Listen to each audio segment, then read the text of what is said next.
Hey guys, this week's video is dedicated to the complete recovery of Masha Bas Bashav. I want to begin by saying a huge thank you to everybody who took part in the YJP matching campaign. Thank you for helping us and ensuring that the YJP community will be here in 2022 and really giving us a boost. It's still open, so anybody who didn't have a chance to take part can still do so on the link. In this week's Torah portion, Parsha Vayigash, we have the big showdown between Joseph and his brothers. In the last 2 weeks, everything that happened comes to a head in the beginning of this week's Torah portion. Joseph tells the brothers, I'm keeping Binyamin, your youngest brother, staying here in Egypt as a slave. And then he wanted to see, will they leave him behind? Will the brothers leave Binyamin behind as they had done to Joseph? Or would they take a stand? And the Parsha opens up, Vayigash Yehuda, and Yehuda steps towards Joseph. And he steps forward aggressively, confrontationally.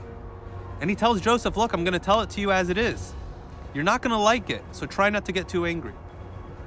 And it's interesting, why would Yehuda speak with such a confrontational manner? You know, as kids sometimes, when they don't get their way, they throw a tantrum, right? They're upset, and they show that they're upset.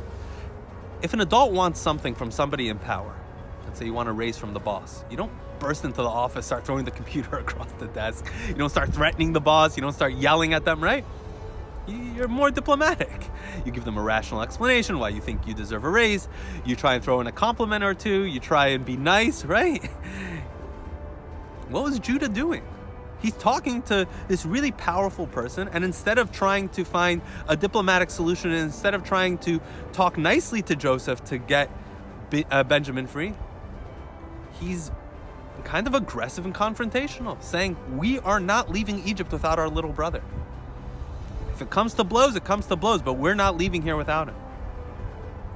Yehuda was teaching a very important lesson, that when something matters to you that much, it's not a time for diplomacy.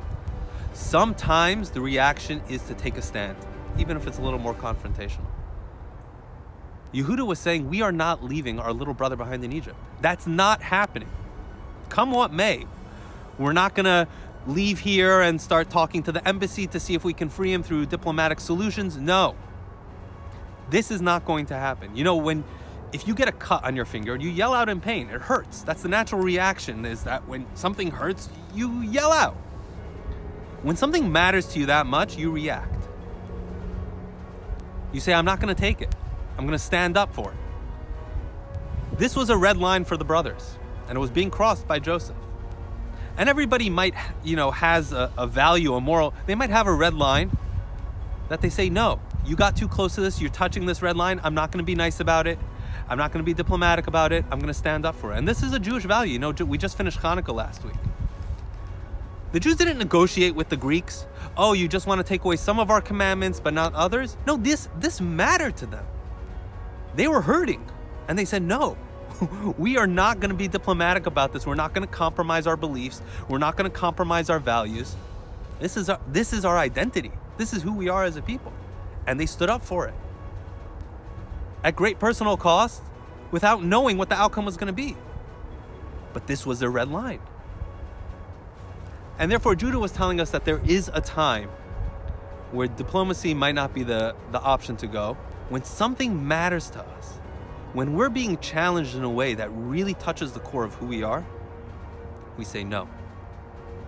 We take a stand. There's no moral equivalency.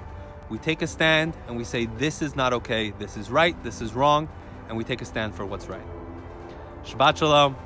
Let's keep rocking and rolling.